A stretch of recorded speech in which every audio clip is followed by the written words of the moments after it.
Hello, welcome to this Ikon lunchtime talk, which coincides with our exhibition, a very special place, Ikon in the 1990s, and it's part of this year's Migrant Festival.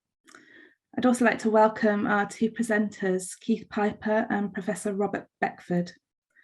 Together, they consider the complex relationship between people of African descent and Christianity, and the Blk Art Group's covert, sometimes nostalgic, sometimes antagonistic relationship with Black Christianity. Keith Piper is a Black British artist, curator, researcher, and academic. In the early 1980s, Piper was a founder member of the Blk Art Group, an association of young artists of African Caribbean descent based in the West Midlands. During this period, he established a research-driven practice to art, prioritising thematic exploration over an attachment to any particular media. His work has ranged from painting through photography and installation to a use of digital media, video and computer-based interactive art. Piper currently teaches fine art at Middlesex University in London. An educator for most of his life, Robert Beckford first taught adult literacy at Bourneville College in Birmingham in the early 90s. He became the first ever tutor in Black Theology at Queen's College, Birmingham between 1992 and 8, where he taught trainee priests and ministers for the Anglican and Methodist churches. He began teaching at the University of Birmingham in 1999, working first as a research fellow with Black offenders at Birmingham Prison, and then moving to the faculty staff in 2001. He's currently director of the Institute of Climate and Social Justice at the University of Winchester and Professor of Black Theology at the Queen's Foundation in Birmingham. Hi, afternoon everybody. I should just kick off by saying it is absolutely fantastic to be in the presence of Black British artistic royalty.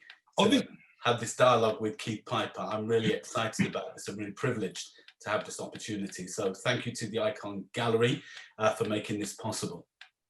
I would just like to kind of say, in response to Urban, that it is absolutely wonderful to have this conversation with Robert Beckford. And I do have to say, when this whole event was floated, the Ikon asked who would be the ideal person to kind of chair or be in conversation in an event like this. Now, I've been aware of Robert's work like Ikon for decades now.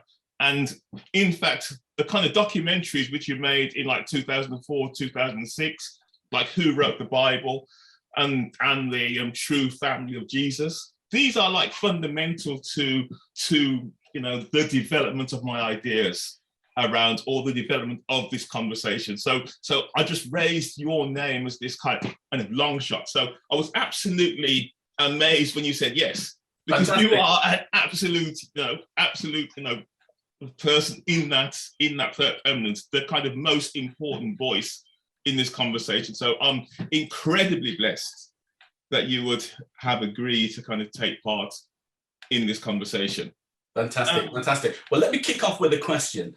Because you mentioned motivation, the early work that I did back in the noughties with Channel 4, but there are other motivations that frame these artistic pieces, and I think our audience would really appreciate hearing it from your mouth. What inspired you to produce this series? Okay, and so this work goes back to an exhibition, as was mentioned, which took place in 1991, called A Ship Called Jesus. It was at the Ikon's original site, and that show was the sort of culmination of a series of works where I was kind of excavating legacies of imperialism and slavery, like looking at those building blocks historically, which had brought us to the place where we were. And as someone with a kind of long history, coming from a kind of Black Christian fundamentalist home and background, with a long history of arguments, you know, and it has been arguments with uncles, with family, with whatever, you know, in terms of my own, you know, excavation of history, etc. I became really fascinated by this conjunction, this historical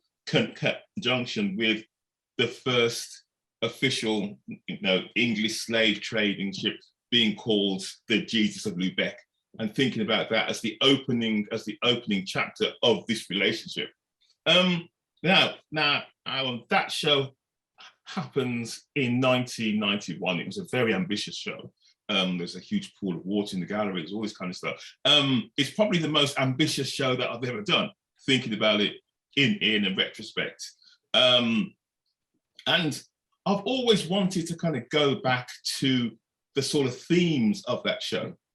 However, I wanted to go back now, knowing much more about why I am in argument with my Christian family. Yeah, why I go to family gatherings and there's always a big conversation, etc., etc., etc. And it's partly comes from like watching documentaries like, you know, your very important documentary in 2004, you know, Who Wrote the Bible, looking at how those texts were put together, etc. And I really wanted to kind of revisit this project as a way of beginning to kind of lay out those arguments. However, when I came close to it, I didn't want to do that anymore. and so this work is actually something quite different. It doesn't do that. It isn't the kind of fighting work which I wanted, which I was going to make. Because when I came to make it, I mean, the first part is like this historical text. So obviously that stands this whole idea of the history of the ship called Jesus. But then I wanted to do something which more excavated ideas around Christianity. But then I just felt I didn't want to do that anymore. I didn't want that fight with my family or my Christian whatever.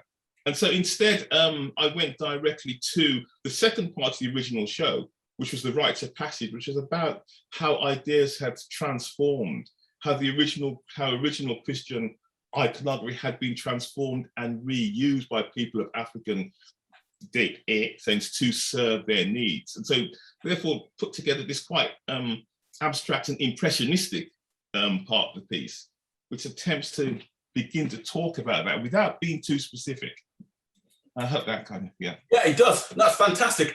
I'm just wondering how we can help with this conversation, so the next time you go to the family gathering, you know, it's less fractious. So let's focus on one of the images central to this exhibition, which is the image of the cross. Because within the cross, the people who go to the exhibition will be able to see these miniature slave ships that are packed in to the cross. And can you tell us a bit about that tension? Because it seems to me you're signifying on the tensions that there are between Christianity and slavery, Black people. Yeah, and I have to say that that cross is a very specific piece of work. It's a piece of work which is actually currently in the collection of the Birmingham Museum and Art Gallery. The original cross, which was done for the show at the Ikon, is one of the only remaining fragments of that show to be still in existence.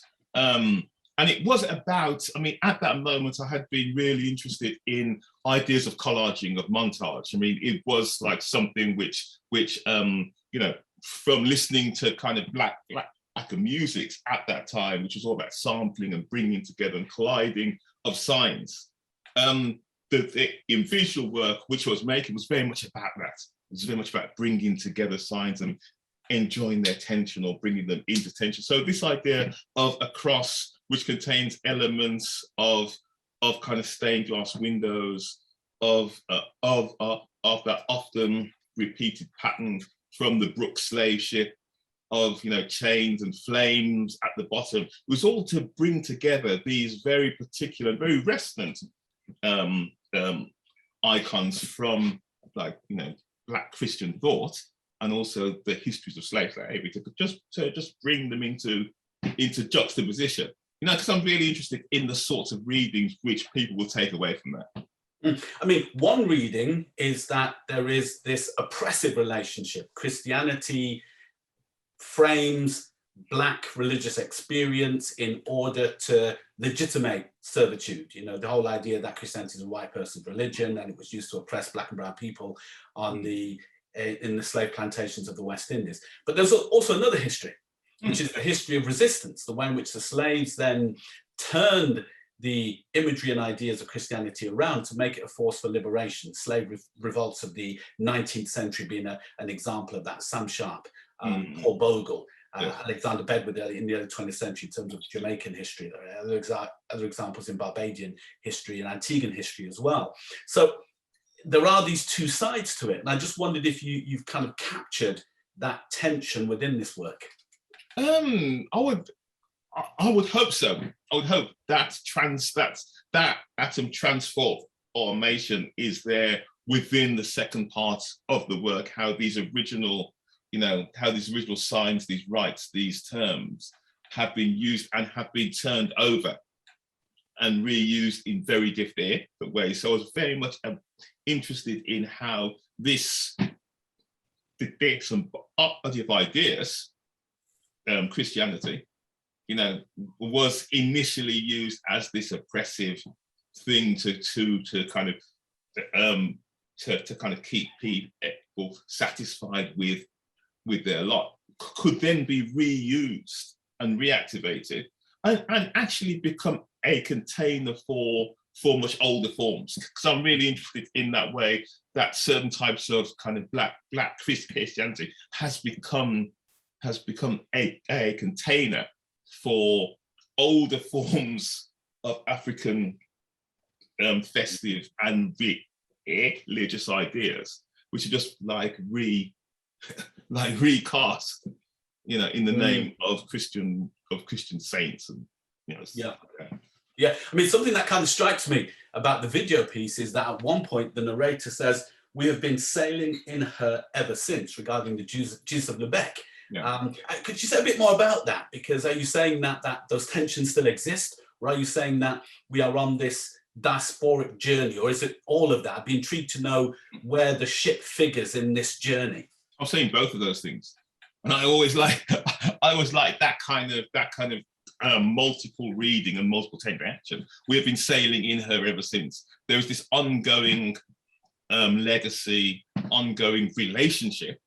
But whether, that relationship has been one, where the power structures have remained the same, or have, the occupants of the boats, risen up and taken it over and are they sailing in a whole other direction? There are a whole range of potential ways of thinking about that particular line. We have been sailing in her ever since. So in a sense, that was the kind of core central holding metaphor almost for the whole show. The idea that, there's this structure being set up. We are still there, we're still contained, but what are the terms of that containment? No, I like that. I mean, in my own work, what I've attempted to do is think about the underside of Christianity, the way in which enslaved people use the tradition as a form of resistance and re-existence. And in fact, what becomes Black Christianity up until the early 1900s in the Caribbean is so far removed from what people are doing in Christian Europe, because they've made it something which is completely different and distinctive and suits their own needs. So there is that other side to the story. But I want to return to the whole piece, because for some people, this is an exploration of what in religious studies we call the grotesque. One of the great deans of Black religious studies, Charles Long, called repugnancy. The whole idea that we have to mine the uncomfortableness in Black history and Black religious experience in order to arrive at liberation. So we're not just looking at the heroic figures, the nice stuff. We have to deal. I mean, is that part of what you're playing with here? The idea that we need to get redemption through the grotesque as much as we need to get redemption through the heroic. I really love that idea. I think that is such a kind of a sort of rich idea and use of language that is only through passing through, these spaces, these images. And in a sense, I mean, that also mirrors part of the core themes within Christianity, the kind of whole idea of, you pass through through suffering or through through a kind of state of suppression, you know, in order to emerge, you know, transformed.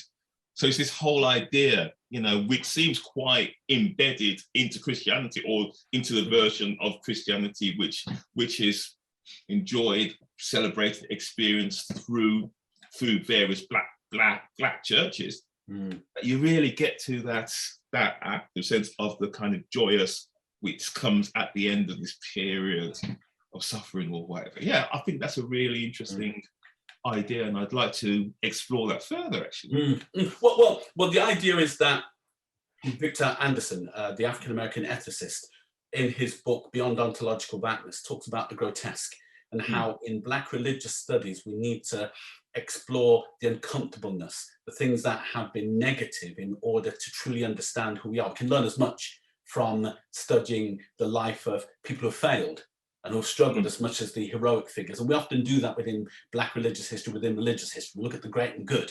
We don't look at the people who have struggled and what we learn from that struggle, from the grotesque. And he's drawing on the work of Charles Long, the great deans of African-American religious studies, and this whole idea of repugnancy in Black history, how we find it even within the spirituals, where people are moaning and groaning and asking God to help them in the midst of real trouble and despair, and that we can learn from that existential experience. So there's that dimension to it. I think that's the tension. That is fascinating. You know, the range of experiences. So the cross with the slave ship represents that suffering, and also, to take it in a slightly different direction, but related, it represents theodicy, the problem of evil. Why did God allow this to happen?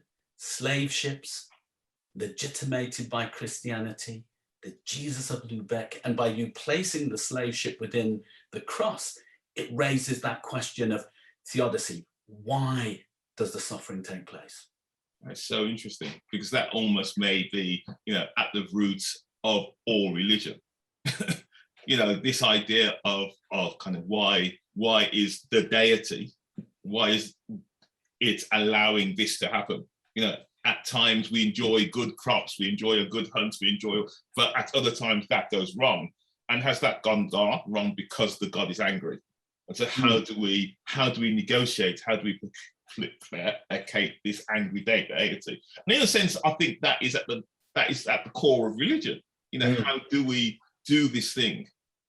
And within Christianity, because we have this interesting idea of a kind of a pure sacrifice who steps in for us. Then, you know, this whole idea of how do we placate this under God? How does God allow these things to happen? And how do we then negotiate with that God? I think there's something really interesting there. Yeah, and what I like about you raising this question is that it is a politics of disclosure.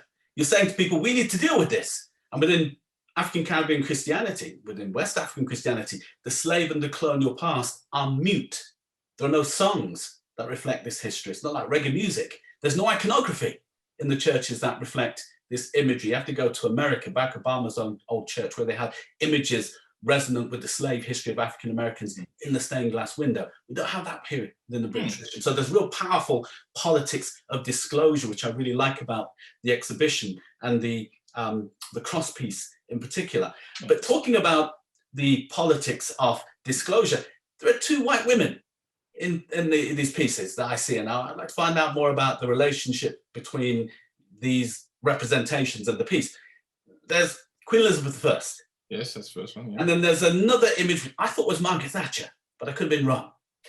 No, could have been wrong. I think there's one white woman. There's one white woman, and then there are those two. There are these two statues, which are two statues in a cathedral. Sheffield. Yeah. Sheffield Cathedral, actually. I'm sure they're men. So there's one in the stained glass window as well. There's one in the stained glass window. It had the profile, looked like Margaret Thatcher to me. I could be completely wrong. Oh, yes. In the original work, I mean, we're going back now because there is a point.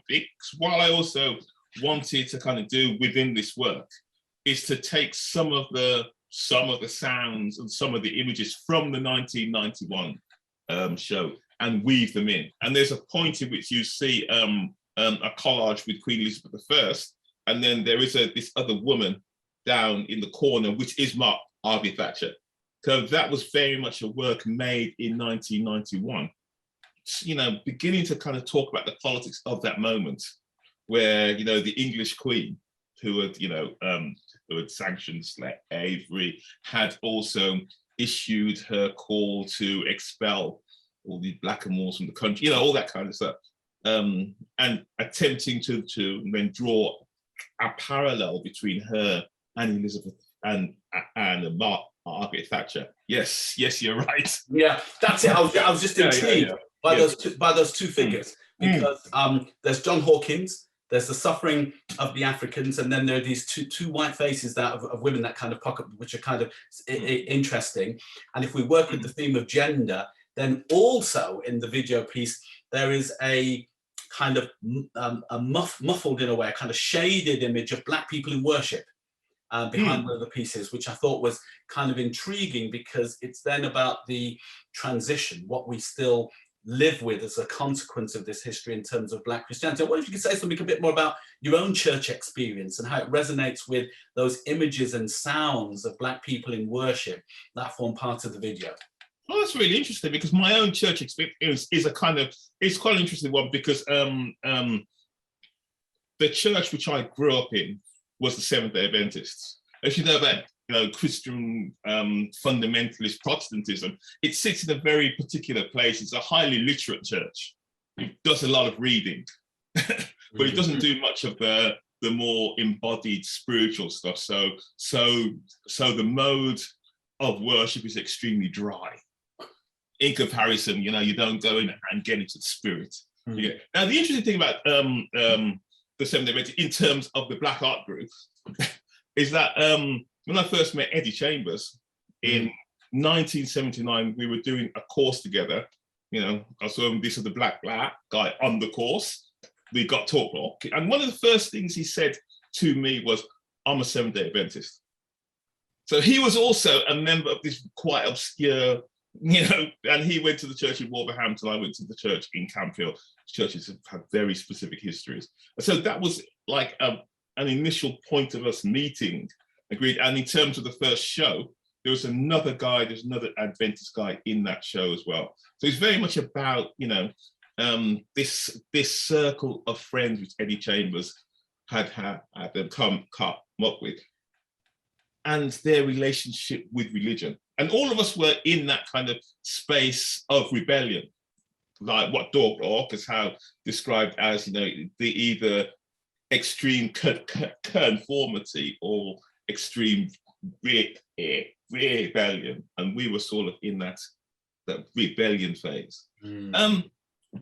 I think that was quite important in terms of the way that we approached subject matter, the way that we thought about things, about politics in those early days of the 1980s. But I think it is quite interesting that we did both come from that particular. I think it's hugely significant, and again, it represents another contradiction, because on the one hand, there was a church tradition which is kind of rooted in the prison of slavery. And what I mean by that is it's a religion which is about personal transformation, not dealing so much with the social world, because slave religion was about making slaves focus on their own sinfulness rather than looking at the sinfulness of the system itself, because if they started looking at the sinfulness of the system, they start dismantling it. But on the other hand, what you have is a religious tradition, the Seventh-day Adventists, which prizes and prioritizes education. And therefore, myself and Eddie, look, I've had PhD students who've come from the Adventist tradition. Real strong academic tradition underlines the importance of education as a means of liberation. So, I mean, do you feel that tension within yourself and within your work? That on the one hand, you're in a state of rebellion, but there's also got to be a sense of actually thankfulness that it gave you a certain platform. No, thankfulness. I just think, yes, there was this kind of idea that what is embodied in text, what is written down, becomes quite important. I think that is the part of that it's very literate and literal tradition of religion. I mean, interestingly enough, Donald Rodney, sort of, you know, who also came from this Black Christian background. He came from the other side of that Christian tradition, in a sense, in terms of that kind of hardcore Pentecostal idea. So he went into the churches where he grew up, and it was very much that embodied, you know, in the spirit form of worship. It's really interesting. It's very, I will have to think further about that idea of Adventism, texts, reading, etc. Because the other side are, which is very much in my kind of thinking in retrospect, was the relationship with what happens in Waco with Jim Koresh. That was a very particular thing, which because I knew people from the Seventh-day Adventist Church in Nottingham, where I, you know, went for a short time when I first went to university, who ended up in Waco. So it's very much about my generation of Adventists who were, you know, because of that interest in ideas, could then be seduced so far into that moment of, you know, ending up in the Branch Davidian cult, you know, shooting at the FBI. It's very interesting. I know that time we've got a certain amount of time, so there's two questions I really want to work through before we finish in about 7 or 8 minutes. The first one is that, has this work then been therapeutic for you? Because for many artists, working through complex relations between religion and the self and history, culture, politics is part of a journey into some kind of resolution or synthesis of ideas that you feel comfortable with. Has this work functioned in that way for you? That is so important. That is so important because, in a sense, it could have, or it could have a trick. It could more of that kind of argumentative relationship which I have with family, with, you know, fundamentalist Christians, but I shied away from that within this particular work. And so, in a sense, it's neither therapeutic or closes a chapter. It's more like me saying, I'm just gonna hold this for now and think about some of the sort of more abstract, transformative ideas which could be contained within that, but not really wanting to kind of get into that conversation, you know, at this moment. So I think it's the opposite. It's the opposite of that therapeutic for me. However, I think that the interest in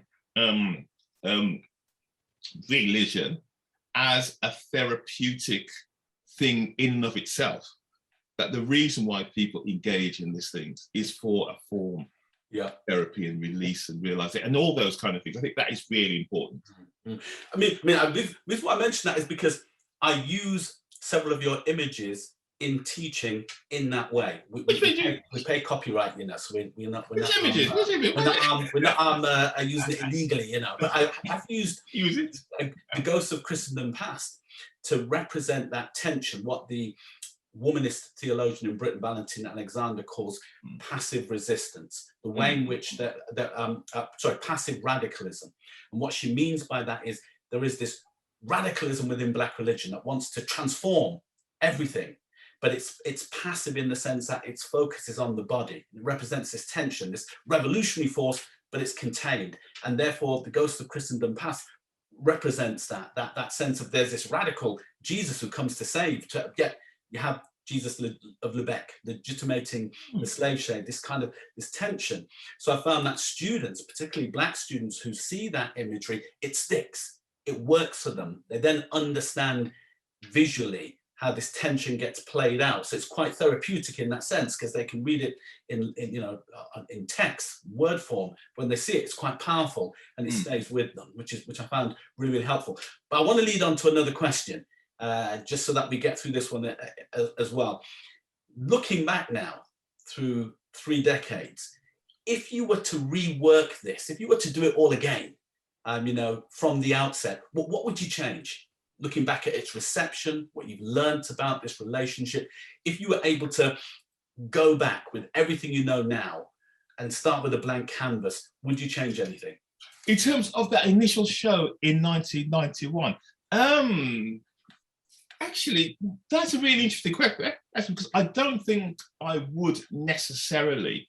I mean, in terms of, because that actual show was organized around three distinct spaces, three distinct pieces of work. The first was the Ghost of Christopher Essendon, which was very, very much what you saw in the original, in the first part of the video. It was that unfolding of the story around, you know, the pirate John Hawkins and the English Queen and the ship called Jesus, and that's, you know, that ongoing relationship. And the only thing I would basically change is just that now we have access to a different set of tools to make that. So I would tell that story again, you know, adding details and whatever. But basically it would be the same preamble. You know, that is the preamble to the show. The second bit is the rites of passage, which is very much about, you know, how these particular forms in terms of gospel, in terms of the aesthetics of black worship have evolved and have transformed these original Christian icons, or this original Christ, as a thing which is useful, you know, in terms of black resistance, etc. And the thing which we didn't speak about, of course, was the way that also within those spirituals, you know, there were encoded actual real messages of escape and all those kind of things, which I think is really fascinating, the way that these forms have, in a sense, been hijacked. So in a sense, that would remain as is. You know, that the original piece in terms of this huge pool of water in the gallery space, I would love to return to that. You know, in terms of the technology which was used for slide projectors, we can now use video projectors and all that kind of stuff. So it would be amazing if we remade that now. Hopefully, if it was remade, the pool would not leak as it did when it was shown at Camden Art Centre in London. It leaked all the way through the show and caused pounds worth of damage to the gallery. So hopefully, but like that piece would remain the same. There was a final section of that show called The Fire Next Time, which looked at various iconography around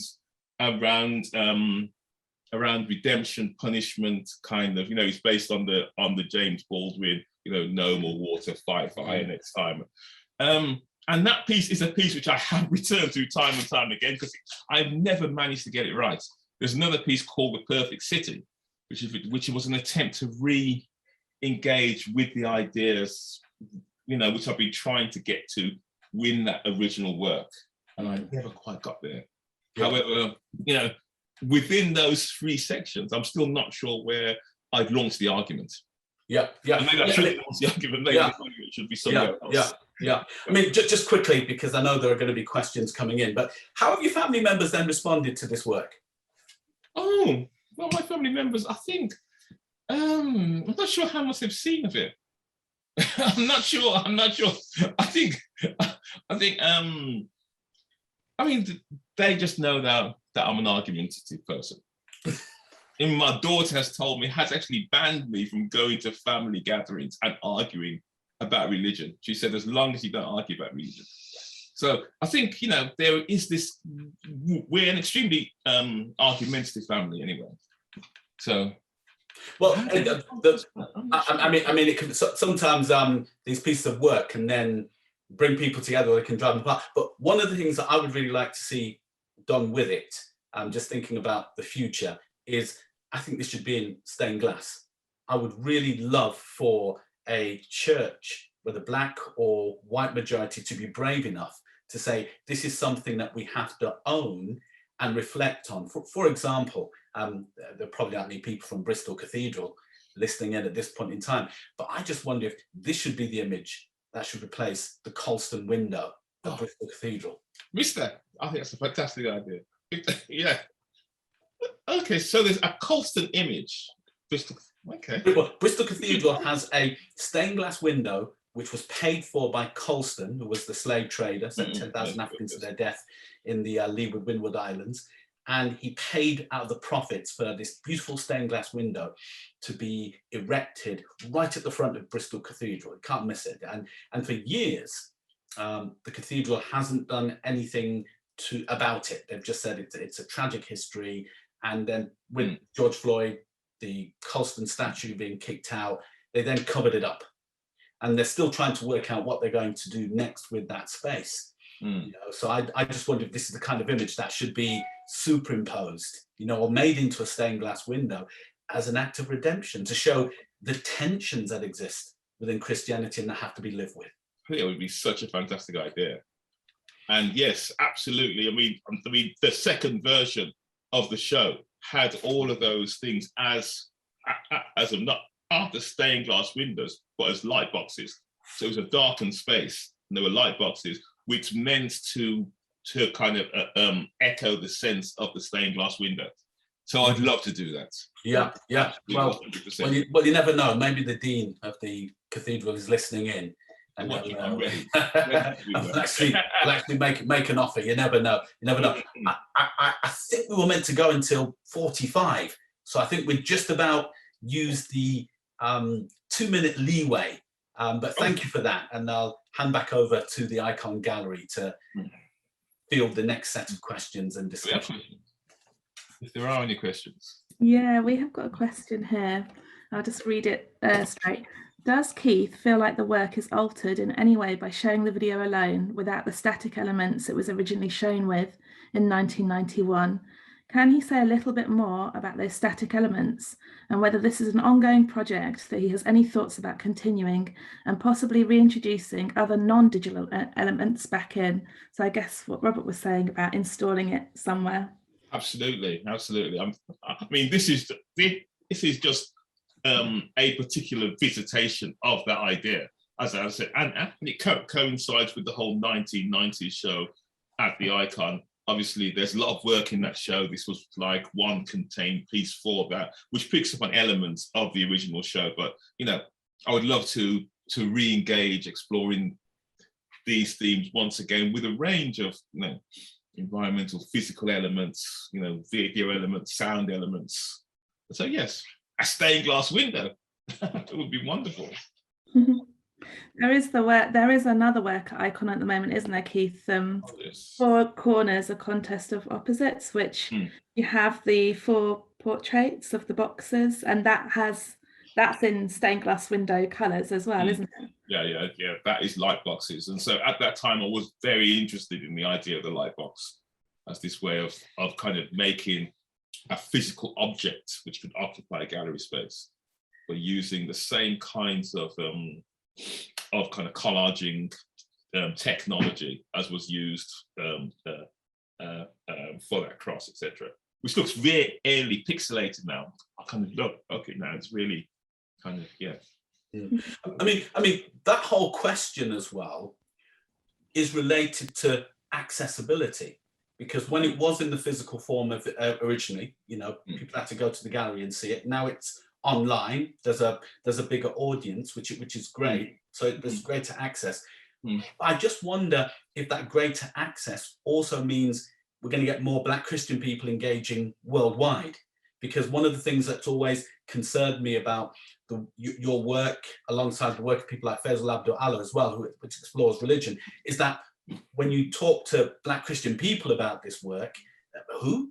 I've never seen it, you know? So I suppose one of the great things about now having it online is that there is this opportunity for greater access. Absolutely. And it's the break, and that is why we're quite interested in kind of ways of articulating work through these new channels, you know, through video, through online spaces, etc. You know, worked with this project called the Digital Diaspora back in the 1990s, which is very much about, you know, the new possibilities for connections with this new technology brought on board. You know, of kind of speaking and having dialogue with people outside of the conventional gallery space, and maybe in other parts of the world, obviously turned into other gallery spaces around the world. But, you know, the possibilities are there. There's another question here. Keith, please could you say something about the containment of bodies and structures, sometimes his own, in works like Trade Winds or the Lightbox boxes on show at Ikon? Does he feel bodies sometimes have more autonomy or freedom of movement when they exist in his work in the digital realm? or more autonomy or movement, because those works are very much about containment. I mean, if I think about a work like in Trade Winds, which is the work with the 4 crates, the 4 physical shipwrecking crates, and then a fragmented body, which is my own body, in these crates, it is very much about containment. It's using the frame of, it's using the video frame very much as this, you know, as this mechanism of containment. The same with tagging the other, which is the rotating head within the, so I think it is very much about containment. It's very much about, you know, the expression of that. I don't know if that answers the question. But so just to throw another dimension, that it's a containment of the black body, the black male body in cargo boxes, absolutely, which has resonance with, again, slave trade, transportation, but also, you know, in the modern world with the confinement of black bodies within the criminal justice system. So there's a lot happening there when we racialize even gender, that body that's contained as well, and place it within the contemporary context, you know. And even dare we say, it's like Birmingham, like London, where there's a high instant black mental health breakdown amongst black men. Containment isn't just become physical, it's psychological as well. So when I show students that, those are the kind of signifiers that come back.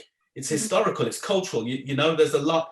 It's about how do we free ourselves from the Jesus of Lubeck, that journey and what it means. Yeah, yes, very much. Robert, on that point, actually, you in your biography, it mentioned about your work in prisons in Birmingham, and you've mentioned how you use Keith's work as an aid in your teaching your students. But how might an artwork like this be used to engage people who are within the criminal justice system? Well, in 2 ways. One, what I attempt to show students is how a politics of a containment begins with the plantation and works its way through to the pavements of contemporary Britain, from the plantation to the pavements. And therefore, you have to look at the way in which black bodies were criminalized, brutalized, and stigmatized in the context of racial capitalism, as Robinson calls it, the slave economy, and then looking at how there are dynamic equivalents of that kind of containment, stigmatization, and criminalization, which is the criminal justice system. You know, there's an easier way of saying this, which is in hip hop culture. You know, the way in which KRS-One calls the police officer overseer officer, making the connection between the slave overseer and the police officer. So I use it to get men who are incarcerated to think about how their containment is sociological, cultural, and political. And then what I do quite cheekily, you see, is at the beginning of this lecture, I ask them, who's the toughest man in here? You see, and they'll always say so-and-so, because in Killer Police, so-and-so's a bad man, is a drugs man. But I said, no, that isn't the baddest man in here. And then in the end, they said, well, who is it? I said, it's me. And they laugh. How could this lecture? And I said, I'm the baddest man because, one, I get to go home after this lecture. And number 2, because I understand the politics of containment. If you understand the politics from the plantation to you'll understand what really makes you bad. So that's the way in which I kind of get them engaged with it, you know, by trying to make out, I'm not really the baddest man in there, but, you know, it works in terms of a pedagogic tool for teaching them. So that's the way in which I use it to show this transition. The other image, as I mentioned before, the cross, is really powerful. When I've used that with students from outside of Britain, North America, they get it straight away. It's ingrained. The Caribbean students, when I've a few sessions which I've run in the Caribbean, they struggle with it because it's a part of their history that they erase, and they erase it in a different way. Here in Britain, we erase it. We don't speak about it. We don't talk about it because it's uncomfortable for people who are racialized as white. The Caribbean, they don't speak about it so much because they feel it's gone, it's done, it's dusted, it's a new day. And why are you going back? We need to go forward. That history we can't see no benefit. However, just to say things have slightly changed now with the reparations movement, with CARICOM. Now they can see there's financial benefits that they're willing to talk about. But generally, theology students, it's a non-talking point. So again, this is why I feel this work has to get out there. A picture paints 1,000 words. This work on Jesus, slavery, colonial, it is powerfully important for Black Christians, for all Christians to engage with. I have another question here. I was wondering about the medium Keith uses. It struck me how obsolete some of the technology used in the 1990s looks now, whereas it was futuristic then. I wonder how Keith feels about this aspect of his work, medium, and if it affects its meaning. Technology is changing so fast. Absolutely. I mean, that's something in which I have been looking at. I mean, I did a show when was it? It wasn't last year. I was thinking it's last year, but it was in 2019 at some Wolverhampton Art Gallery, which was a show where, for the first time in 20 or 30 years, there have been these works made in the 1990s. These video works made using a computer called the Amiga. Well, it was the first time that I was able to get those out into showable condition. And yes, I mean, the kind of resolution, the aesthetics of that is very particular. It's very pixelated. It's very earthy. There is something, I don't know if it affects the meaning, because at that time, you know, one wasn't aware of how archaic, of how quickly the work would become archaic. But in terms of looking back at the work now, then yes, there is something about it being so fixed in the technology of the 1990s that becomes something which we can start to discuss. I'm trying to do this work around some of the interactive work, which I did in the late 1990s, mid 1990s, I can't remember, which is very archaic now, because no computer which is up and running now can actually read the stuff. So we're having to work quite hard in terms of going back into the coding of things and doing all that kind of stuff. So it is a huge question. It's a technical question, but also there's some important conceptual things within that, around lost languages, maybe around something. There is something there. But I think that's a really interesting question, a really important question. Right, so I think we've come to the end of our audience questions. I'd just like to say a huge thank you to you and also Robert for the conversation this afternoon. It's been really fascinating. Thank you so much for accepting our invitation to take part in the festival today. And thank you, audience, for your questions too. I hope you enjoyed the talk.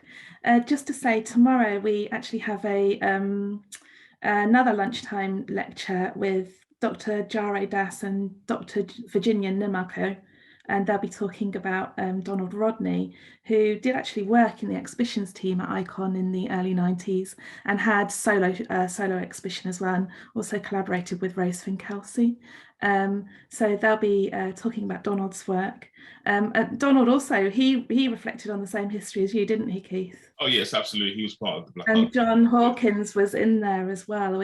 Yes, his visceral canker work, which he made in Plymouth, which is based around the kind of shield of John Hawkins with his blood. That's another interesting thing, the whole symbolism of blood within that work, and reflecting of both Arnold's Christian background, but also the fact that he was he had sickle cell anemia. So the whole idea of blood for him was very charged in a whole range of ways. So yes, fascinating.